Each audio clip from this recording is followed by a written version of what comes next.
Jerigen itu ditendang hingga terguling ke selokan. Kamu pikir pantas melamar anak lurah dengan pakaian compang-camping? Tawa menghina meledak, menusuk jantungnya. Namun tak ada yang tahu pria yang mereka rendahkan itu ternyata adalah... Sebelum cerita ini dimulai, kami sarankan untuk berkomentar dari daerah mana kalian menonton cerita ini, melakukan like dan subscribe, agar channel Dila Story bisa berkembang dan bisa mempersembahkan cerita yang terbaik. Mari kita mulai ceritanya. Matahari baru saja naik ketika seorang pria dengan sepeda motor tua memasuki desa Sukaresmi. Di boncengan belakang, ada jerigen-jerigen biru yang sudah kusam, diikat dengan tali tambang, dan mengeluarkan suara gesekan tiap kali motor melewati jalanan berbatu. Namanya Fadli. Wajahnya tenang, sedikit gelap oleh matahari, dan pakaiannya sangat sederhana, bahkan bisa dibilang mirip tukang bensin keliling. Tak ada yang menyangka bahwa pria ini adalah bos besar jaringan pom bensin yang punya lebih dari 20 cabang di berbagai kota. Namun pagi itu, ia bukan datang sebagai bos. Ia datang sebagai pria biasa yang ingin tinggal sementara di desa, menyamar sebagai tukang bensin keliling, mencari sesuatu yang tak bisa dibeli dengan uang, cinta sejati. Di ujung desa, ia berhenti di sebuah rumah bambu yang dihuni sepasang suami istri tua. Mereka menyambutnya dengan hangat. Mereka adalah orang tua angkat yang disewa Fadli untuk menyempurnakan penyamarannya. Mereka tahu siapa Fadli sebenarnya, tapi mereka berjanji merahasiakan semuanya. Panggil saja saya Pak Umar dan ini istri saya, Bu Siti, kata si bapak, tersenyum hangat sambil membantu menurunkan jerigen. Fadli mengangguk sopan. Terima kasih sudah izinkan saya tinggal di sini. Saya cuma butuh tempat sederhana dan suasana yang tenang. Bu Siti menatap Fadli dengan mata penuh iba. Nak, kau tampan dan sopan. Tapi kenapa harus pura-pura jadi orang susah begini? Fadli hanya tersenyum. Saya cuma ingin tahu, Bu, apakah masih ada wanita yang bisa mencintai pria karena hati, bukan karena dompet? Keesokan harinya, Fadli mulai berkeliling kampung, menawarkan bensin eceran dari jerigen. Tak semua warga tertarik, sebagian justru mencibirnya. Anak-anak mengejek motornya yang tua, ibu-ibu menolak karena takut campuran. Namun disinilah takdir mempertemukannya dengan Lesti. Lesti sedang membantu seorang ibu tua yang kehabisan bensin di tengah jalan. Fadli yang lewat langsung berhenti dan dengan cekatan mengisi motor si ibu. Saat itu, mata Fadli dan Lesti bertemu. Senyum Lesti merekah lembut, penuh ketulusan. Terima kasih, Mas. Ibu ini sudah menunggu dari tadi. Aku sempat bingung mau bantu bagaimana, ucap Lesti sambil menepuk pundak si ibu. Fadli hanya mengangguk pelan. Ia tak menyangka, di desa sekecil ini, ada gadis yang hatinya besar sekali. Ia pulang ke rumah Pak Umar dengan hati bergetar. Entah kenapa, wajah Lesti terus muncul dalam pikirannya. Dan sejak hari itu, setiap kali Fadli melihat matahari pagi menyinari jalanan desa, hatinya berbisik, mungkin disinilah cinta sejatinya akan tumbuh. Namun Fadli belum tahu bahwa Lesti bukan gadis biasa. Ia adalah anak Pak Lurah yang dikenal tegas dan punya impian besar untuk masa depan anaknya. Jalan Fadli untuk mendekatinya tak akan semudah itu. Pagi itu, Fadli sengaja berangkat lebih awal. Motor tuanya berderit pelan menembus kabut tipis di jalan desa. Jerigen di belakangnya tak seberapa penuh, tapi dadanya sesak oleh rasa penasaran yang belum sempat tuntas. Ia berharap bisa bertemu Lesti lagi. Dan seolah semesta mengerti, Fadli melihat sosok gadis itu berdiri di depan warung sederhana. Lesti sedang membantu pemilik warung mengangkat galon air, meski tubuhnya sendiri tampak mungil dan ringkih. Fadli menghampiri, memarkir motornya tanpa suara, lalu menawarkan bantuan. Saya bantu, Mbak. Lesti menoleh dan tersenyum, senyum yang sama seperti kemarin. Oh, Mas Fadli ya? Wah, makasih. Galon ini berat sekali. Fadli tak banyak bicara. Ia angkat galon dengan cekatan, mengantarkannya ke dalam warung. Saat keluar, ia mendapati Lesti sedang membelikannya segelas teh manis. Sebagai ucapan terima kasih, ucap Lesti sambil menyodorkan gelas plastik itu. Fadli menerimanya pelan, menatap mata gadis itu lebih dalam. Bukan karena cantiknya, tapi karena rasa hangat yang tak pernah ia temukan dari perempuan-perempuan kota yang dulu pernah dekat dengannya. Hari demi hari berlalu. Fadli makin sering bertemu Lesti. Di pasar, di balai desa, atau sekadar di jalan saat Lesti mengantar bantuan ke warga miskin. Di mata Fadli, Lesti begitu berbeda. Sederhana, rendah hati, dan tidak pernah memandang seseorang dari penampilan. Namun semua tak berjalan mulus. Suatu sore, saat Fadli duduk di bawah pohon dekat sawah, datanglah dua pemuda desa, Wawan dan Jaya. Mereka mengenalnya sebagai si tukang bensin baru. "Hei, kamu dekat-dekat Lesti ya?" tanya Wawan dengan nada mencemooh. Fadli mengangguk singkat. "Kami sering ngobrol." Jaya tertawa kasar. "Mau mimpi apa kamu? Dia anak Pak Lurah, bro." "Kamu itu siapa?" "Tukang bensin keliling, bau solar, bau oli." Fadli diam. Ia sudah biasa dihina. Tapi kata-kata itu seperti ditancapkan ke dadanya. Ia ingin menjelaskan siapa dirinya, tapi ia menahan diri. Ia tahu, jika ingin tahu siapa yang benar-benar tulus, maka semua ini harus diterima. Saat Wawan dan Jaya pergi sambil tertawa, Fadli duduk kembali. Ia menatap langit yang mulai berubah jingga. Satu pertanyaan mengendap dalam hatinya. Seandainya nanti ia melamar Lesti, apakah ia masih bisa bertahan saat semua orang menolaknya karena penampilannya? Sore itu, angin desa terasa lebih dingin dari biasanya. Keesokan harinya, Pak Umar datang membawa kabar. Lesti besok ulang tahun. Akan ada syukuran kecil di rumah Pak Lurah. Tapi katanya, hanya tamu pilihan yang boleh datang. Fadli menelan ludah. Ia ingin hadir. Tapi apa pantas seorang tukang bensin keliling masuk rumah lurah? Pak Umar tersenyum samar. "Kalau kamu yakin, datang saja. Kalau dia memang wanita yang Allah takdirkan buatmu, semua penghinaan pun akan terasa kecil." Fadli menggenggam cangkir tehnya. Di dalam diam, ia menyiapkan niat yang besar. Besok, ia akan datang ke rumah Pak Lurah, bukan untuk mengisi bensin, tapi untuk mengisi hatinya dengan keberanian terbesar yang pernah ia punya.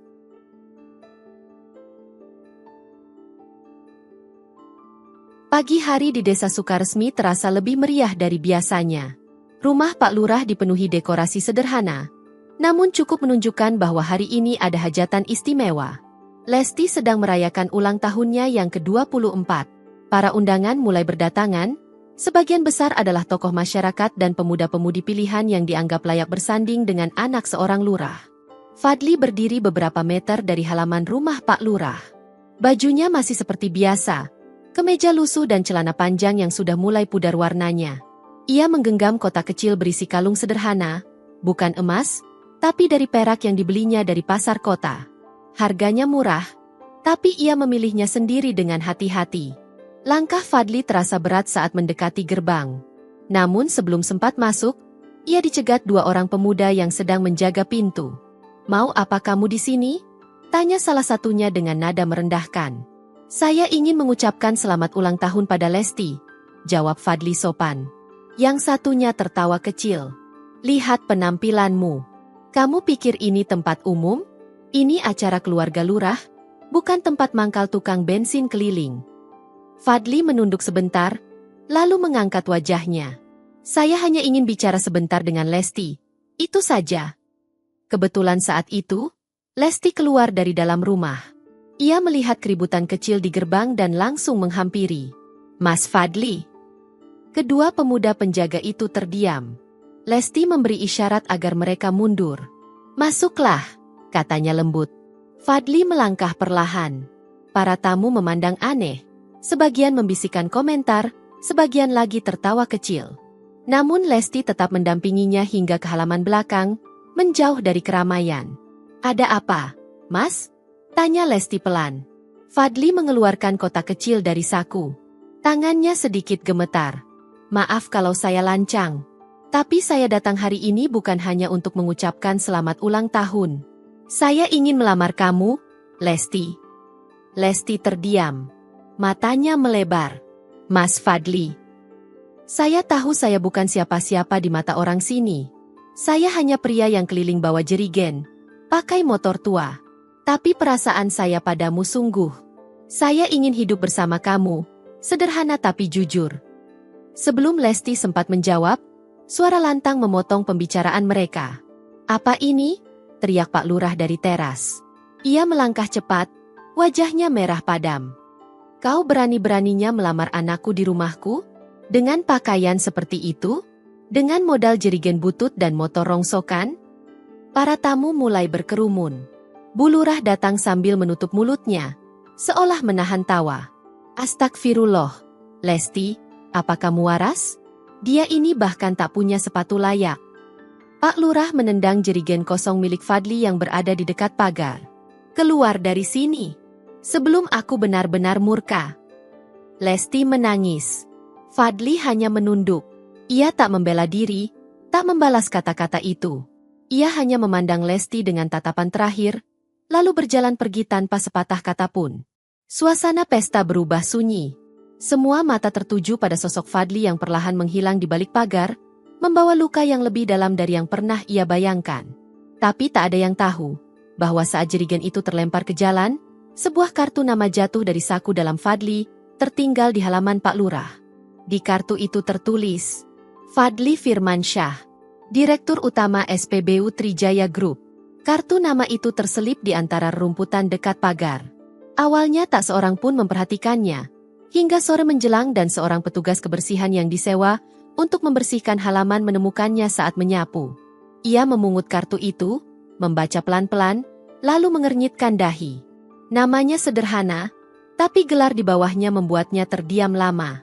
Tanpa banyak pikir, ia menyerahkan kartu itu ke ajudan pribadi Pak Lurah. Di dalam rumah, suasana masih sedikit canggung setelah kejadian pagi tadi. Lesti mengurung diri di kamar. Ia tak menjawab panggilan orang tuanya. Matanya sembab, hatinya kacau.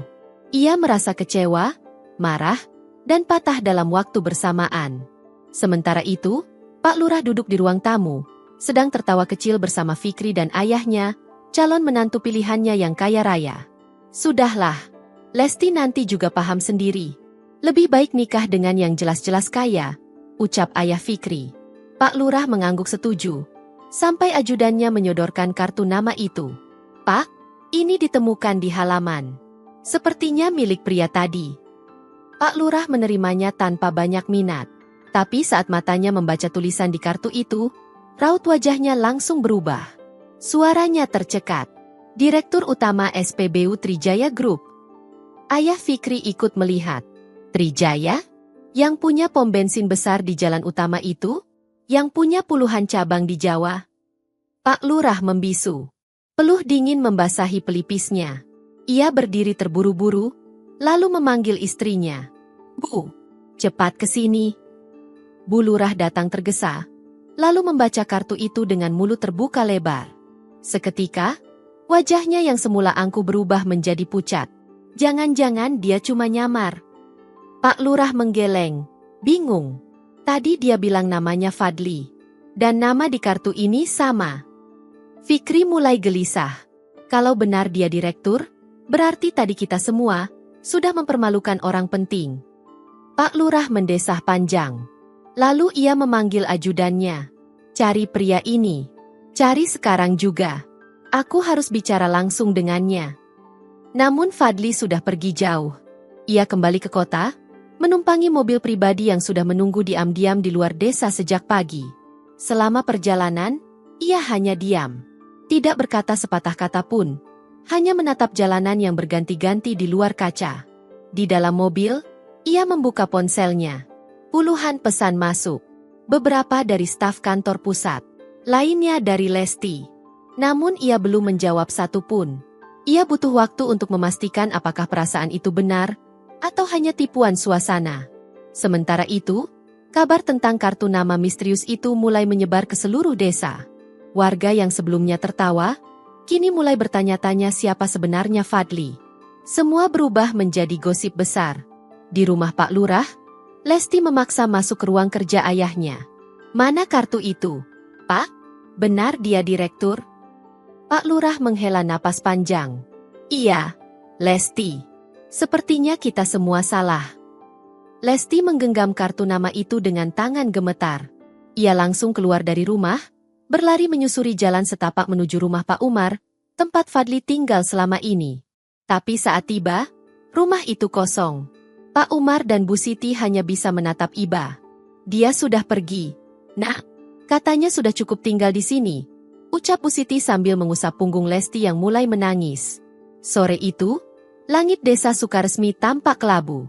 Lesti menatap jalanan kosong di depan rumah Pak Umar, berharap ada suara motor tua yang muncul dari kejauhan. Tapi yang terdengar hanya desir angin dan suara hatinya yang mulai menyesal. Seminggu berlalu sejak kejadian di rumah Pak Lurah. Desa Sukaresmi kembali tenang. Namun suasana terasa berbeda. Ada yang berubah, terutama di kalangan warga yang mulai membicarakan proyek besar yang tiba-tiba muncul di tanah kosong dekat perbatasan desa. Di lahan seluas hampir 1 hektar itu, alat berat mulai berdatangan. Spanduk besar dipasang, bertuliskan, "Pembangunan SPBU Trijaya Cabang Desa Sukaresmi." Warga heboh. Anak-anak berhenti bermain, para petani berhenti mencangkul, ibu-ibu mengintip dari balik jendela.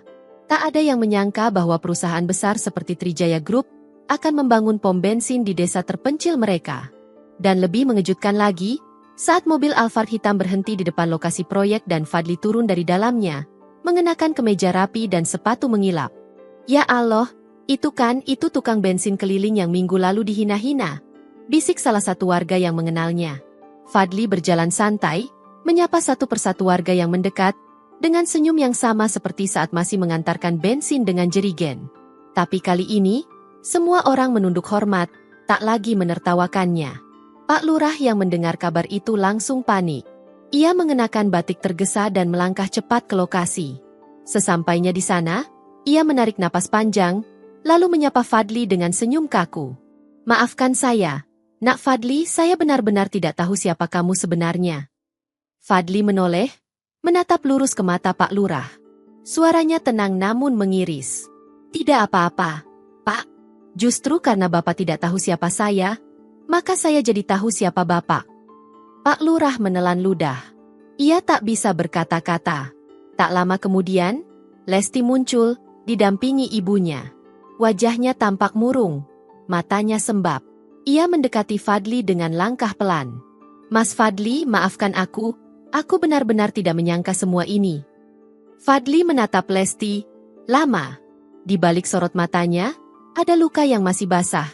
Tapi juga ada ketenangan yang tak lagi terguncang oleh rasa. "Aku tahu kamu tidak ikut menghina, Lesti. Tapi kadang, diam juga bisa melukai." Lesti menunduk. Air matanya jatuh. Bu Lurah mencoba membujuk. "Kalau kamu masih mencintai anak kami, kamu bisa datang lagi ke rumah. Kami akan sambut dengan baik. Kami tak peduli kamu siapa sekarang." Fadli tersenyum. "Justru karena dulu kalian peduli siapa saya tak bisa lupa." Saat itu juga, sebuah mobil sedan putih berhenti di sisi jalan. Seorang wanita muda dengan hijab pastel keluar, membawa kotak makanan dan minuman. Ia tersenyum cerah begitu melihat Fadli. "Mas, maaf aku telat. Ini bekal buat para pekerja proyek, biar semangat." Fadli menyambutnya dengan tatapan hangat. "Terima kasih, Putri. Kamu selalu perhatian." Lesti menahan napas. Ia belum pernah melihat Fadli menatapnya seperti itu. Dan di detik itu, hatinya hancur sepenuhnya. "Kenalkan, ini Putri, calon istri saya," ujar Fadli tenang. Pak Lurah dan istrinya terdiam. Lesti perlahan mundur, matanya tak berkedip, lalu membalikan badan, berjalan pergi dalam diam. Sementara itu, warga berkumpul menyaksikan momen itu dengan perasaan campur aduk. Sebagian kagum, sebagian menyesal, dan sebagian hanya bisa menatap langit, menyadari bahwa hidup kadang berputar lebih cepat dari yang mereka kira. Fadli melanjutkan hari itu dengan memberi pengarahan ke tim proyek. Ia tak lagi peduli dengan penilaian orang. Kini ia punya tujuan baru, bukan hanya membangun pom bensin, tapi juga membangun hidup bersama seseorang yang menerimanya saat ia dianggap tak berarti. Putri berjalan di samping Fadli dengan langkah ringan.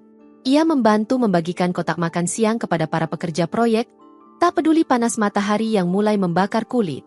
Senyumnya tulus, matanya bersinar bahagia. Warga yang melihat hanya bisa saling berbisik, mencoba menebak siapa sebenarnya gadis ini. Tidak banyak yang tahu bahwa Putri adalah teman lama Fadli. Mereka bertemu saat sama-sama aktif dalam kegiatan sosial di kota. Putri berasal dari keluarga sederhana, tinggal di pinggiran kota dan bekerja sebagai perawat di panti jompo. Fadli mengenalnya saat ia diam-diam menyumbang dana besar untuk merenovasi tempat tersebut, namun tak ingin namanya disebut. Berbeda dari wanita lain yang Fadli kenal, Putri tak pernah bertanya soal mobil mewah, rumah besar, atau saldo tabungan. Ia hanya ingin tahu apakah Fadli pernah merasa lelah, dan apakah ada yang bisa ia bantu agar Fadli merasa lebih ringan menjalani hidup. Saat Fadli mengutarakan niatnya untuk menyamar di desa demi mencari cinta sejati, Putri tak keberatan. Ia mendukung sepenuhnya, bahkan ikut membantu mengatur segalanya dari belakang layar. Dan ketika Fadli kembali dengan hati luka, Putri tetap menyambutnya dengan tangan terbuka. Malam itu, Fadli dan Putri duduk di beranda rumah Pak Umar. Lampu minyak bergoyang pelan tertiup angin, menciptakan bayangan lembut di wajah mereka. Aku tidak menyangka segalanya akan secepat ini, kata Fadli pelan, menatap langit yang mulai berbintang. Putri tersenyum kecil. Mungkin memang waktunya. Kadang Allah memberi jawaban dengan cara yang tidak kita duga. Fadli mengangguk. Tapi aku tidak ingin menikah hanya karena luka. Putri menoleh, menatapnya dalam. Aku juga tidak ingin menjadi pelarian. Tapi kalau memang hatimu sudah tenang, dan kamu yakin, aku akan di sini. Fadli memejamkan mata sejenak. Hati yang kemarin masih panas oleh amarah, kini terasa lebih ringan. Ia tahu, ini bukan tentang balas dendam. Ini tentang memilih orang yang tepat untuk menemani langkah berikutnya dalam hidup. Sementara itu, di rumah Pak Lurah, suasana sangat berbeda. Lesti murung, tak keluar kamar sejak siang. Ibunya mencoba menasihati, tapi semua sudah terlambat. Ayah, aku bodoh ya. Bisik Lesti malam itu, suara gemetar menahan tangis. Pak Lurah hanya bisa menunduk. Ayah juga, terlalu cepat menilai orang dari baju dan jerigen. Lesti menggenggam bantalnya erat-erat. Di benaknya, wajah Fadli terus muncul. Bukan Fadli dengan jas dan mobil mewah, tapi Fadli yang datang ke rumahnya dengan kotak kecil dan niat tulus. Pria yang memilih kejujuran meski harus menelan hinaan. Malam itu, hujan turun perlahan. Desa Sukaresmi terlelap dalam dingin yang sepi, menyimpan banyak hati yang sedang menimbang antara penyesalan dan pengharapan. Namun satu hal pasti, besok pagi, kejutan baru akan datang. Karena Fadli telah menyiapkan sesuatu yang akan membuat semua orang kembali terdiam. Pagi itu, suara alat berat berhenti total. Para pekerja hanya berdiri berjajar mengenakan seragam bersih. Spanduk baru terbentang lebih lebar di lokasi proyek pom bensin. Peresmian SPBU Trijaya Cabang Sukaremi. Dihadiri langsung oleh Direktur Utama. Undangan disebar ke seluruh desa. Warga pun berdatangan, mulai dari tokoh masyarakat, petani, ibu-ibu pengajian, hingga anak-anak sekolah. Bahkan Pak Lurah dan keluarganya juga hadir, meski dengan langkah kaku dan wajah serba salah. Tenda putih berdiri di pinggir jalan. Kursi-kursi disusun rapi. Meja prasmanan penuh dengan makanan dari catering terkenal di kota. Semua terasa mewah, namun tetap terbungkus kesederhanaan khas desa. Tepat pukul 9, mobil Alphard berhenti. Fadli keluar, mengenakan batik tenun dan celana kain. Ia tidak membawa pengawal, hanya menggandeng tangan Putri yang mengenakan kebaya berwarna lembut dan senyum ramah yang membuat semua mata terfokus padanya. Suara bisik-bisik langsung menyebar di kerumunan. Itu yang kemarin dihina, ya? Astagfirullah, ternyata benar dia direktur besar. Dan itu tunangannya? Cantik banget, sopan pula. Fadli berdiri di panggung sederhana, mengambil mikrofon, lalu memulai pidato singkat. Terima kasih untuk warga desa Sukaresmi yang sudah menyambut proyek kami. Pom bensin ini bukan sekadar bisnis. Ini bentuk komitmen kami untuk membantu perekonomian lokal. Lapangan kerja, bahan bakar murah, dan program sosial akan kami hadirkan di sini. Ia menoleh sebentar ke arah Pak Lurah dan Lesti, yang duduk di barisan depan. Dan saya juga ingin berterima kasih pada semua yang sudah mengajarkan saya arti rendah hati.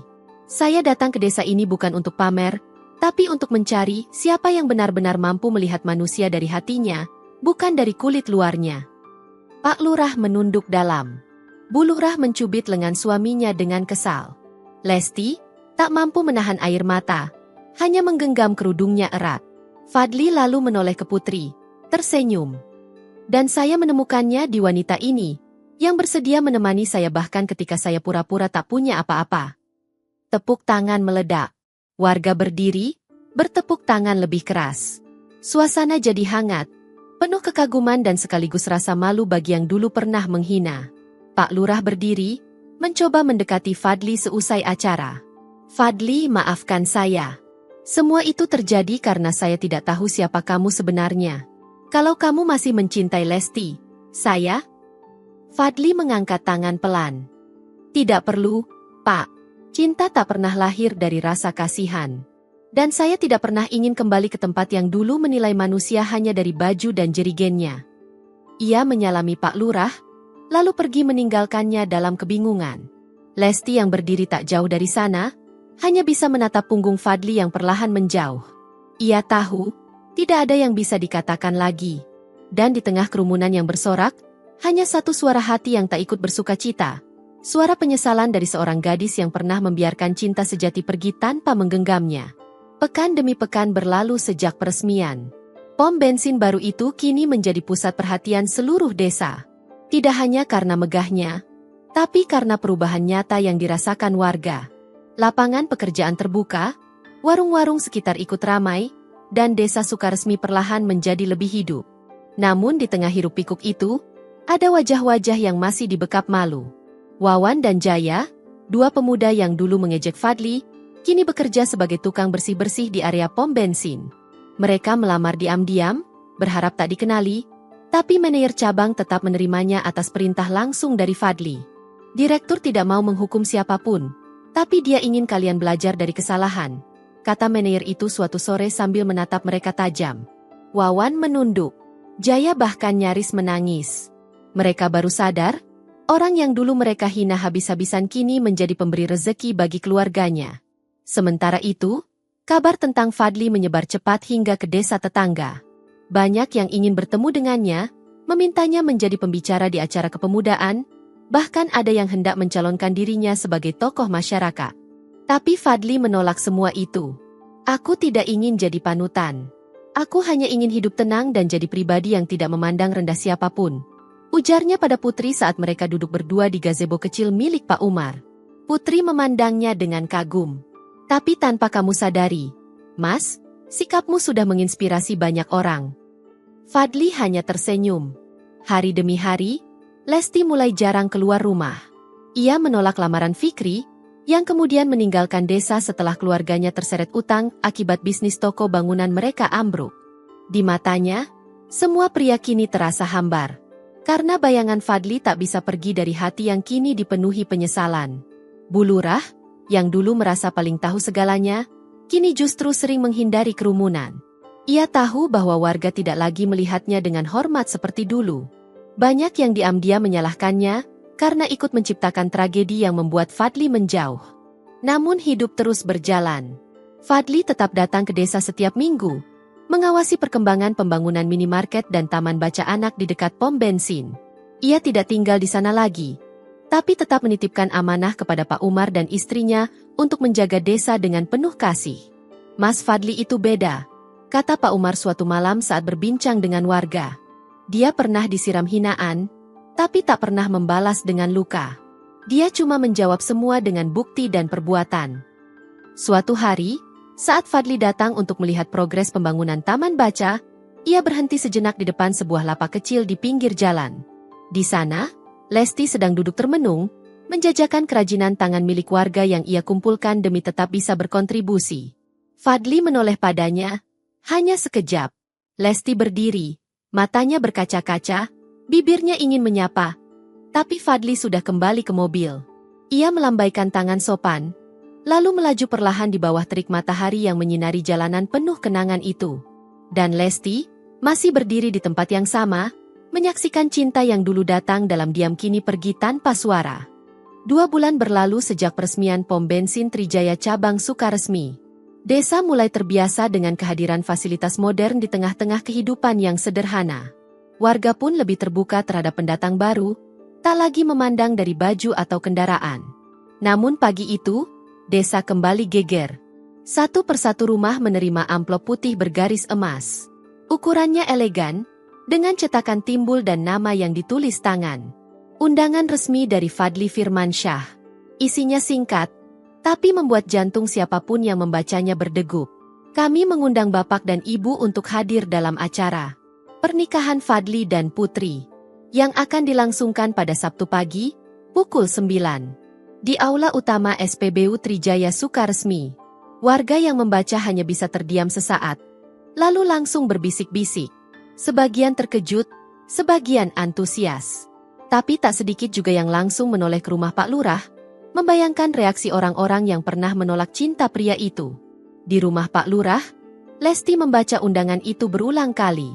Tangannya gemetar, bibirnya kering. Di ujung surat, ada tulisan tangan Fadli. Untuk Lesti, terima kasih telah menjadi bagian dari perjalanan hidupku. Semoga kamu bahagia dengan jalanmu sendiri. Air mata Lesti tak terbendung. Ia duduk di lantai kamar, memeluk undangan itu seperti tak ingin melepasnya. Di luar, ibunya mengintip dari celah pintu. Wajahnya muram dan bingung. Pak Lurah hanya bisa duduk lemas di ruang tamu, memegangi kepala sambil menghela napas panjang. Semua ini karena kita terlalu cepat menilai orang, gumamnya pelan. Sabtu pagi, Aula Utama SPBU Trijaya berubah jadi tempat yang menakjubkan. Tenda besar putih berdiri anggun, dihiasi bunga segar dan lampu gantung kristal. Tapi yang paling menarik perhatian adalah cara Fadli mengatur pernikahannya. Ia tidak menyewa gedung di kota, tidak menggelar pesta di hotel bintang 5, tapi memilih tempat ini, di desa tempat ia pertama kali dihina, tempat ia merasakan pahitnya cinta yang ditolak karena dianggap miskin. Warga berdatangan dalam pakaian terbaik mereka. Tak ada yang ingin ketinggalan menyaksikan pernikahan pria yang kini menjadi simbol perubahan dan kerendahan hati. Putri tampil anggun dalam balutan gaun putih sederhana, berhijab dengan lembut, wajahnya tenang penuh syukur. Fadli berdiri di sampingnya, dengan senyum yang tak dibuat-buat. Acara berlangsung hikmat. Para tokoh desa diminta memberi doa restu. Pak Umar dan Bu Siti duduk di barisan depan sebagai orang tua angkat Fadli, dan diberi penghormatan khusus oleh MC. Saat sesi sambutan, Fadli berdiri dan menatap seluruh tamu. Saya tidak akan bicara panjang. Saya hanya ingin mengucapkan terima kasih kepada desa ini. Di sini, saya belajar tentang diri saya sendiri. Tentang bagaimana mengenali yang tulus dan yang palsu. Tentang bagaimana diam bisa lebih dalam dari 1000 kata. Semua terdiam. Fadli menoleh ke arah barisan tengah, di mana Lesti duduk dengan mata sembab. Ia tak diundang secara khusus, tapi ia datang. Ia tahu dirinya harus menyaksikan ini, agar hatinya benar-benar bisa melepaskan. Fadli melanjutkan. Dan untuk semua yang dulu meragukan saya, terima kasih. Karena tanpa kalian, saya tidak akan bisa menjadi seperti sekarang. Hari ini, saya berdiri bukan sebagai pria kaya, tapi sebagai pria yang akhirnya menemukan orang yang menerima saya bahkan saat saya cuma bawa jerigen dan motor tua. Tepuk tangan bergemuruh. Suara tangis kecil terdengar dari beberapa sudut. Fadli menggenggam tangan Putri lebih erat.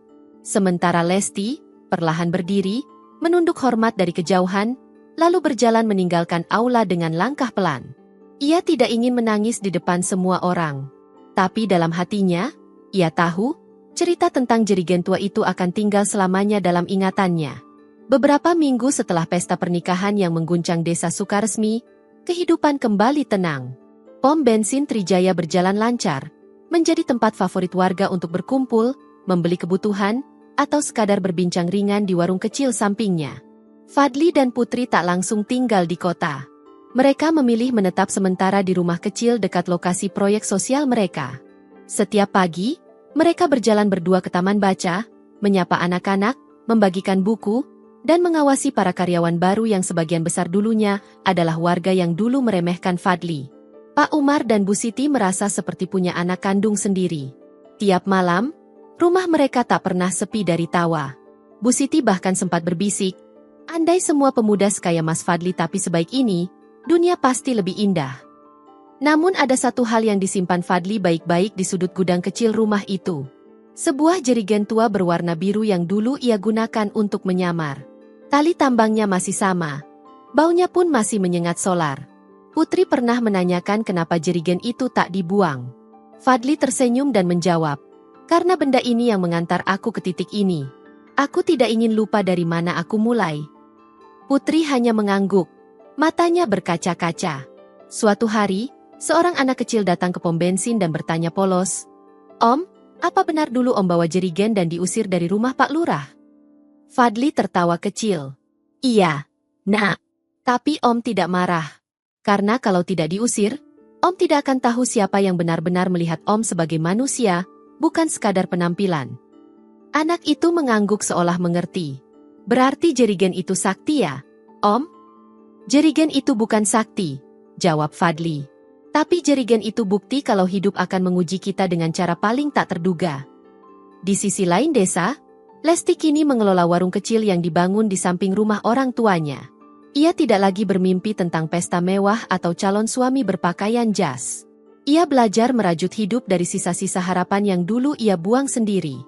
Satu hari, ia datang diam-diam ke pom bensin.